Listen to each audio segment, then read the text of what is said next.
আমরা আবার চলে এসেছি গ্যাংটক হোটেলে। এটা পাশের হোটেলটা, আর পেছনের হোটেলটায় আমরা ছিলাম, এটা অনেকটা আগিয়ে।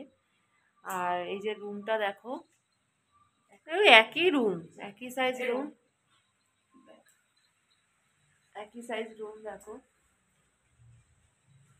একটাই বেড, এখানে ডবল বেড থাকে না।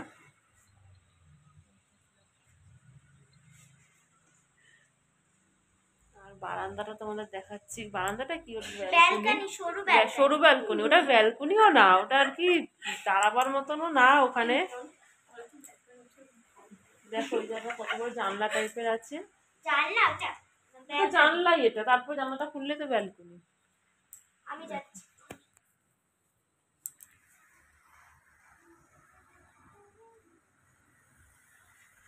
দেখতে পেয়েছো, দেখো নিচ থেকে গাড়ি যাচ্ছে গ্যাংটকে, কারণ তোমরা জানোই গাড়ি যাচ্ছে যে গ্যাংটকে আবার আসবো, কারণ এখান থেকে আমার এখান থেকে কালকে দেখি কোথায় যাই জানি না, বেশিক্ষণ লাগবে না, 1 ঘন্টা 1.5 ঘন্টা লাগবে।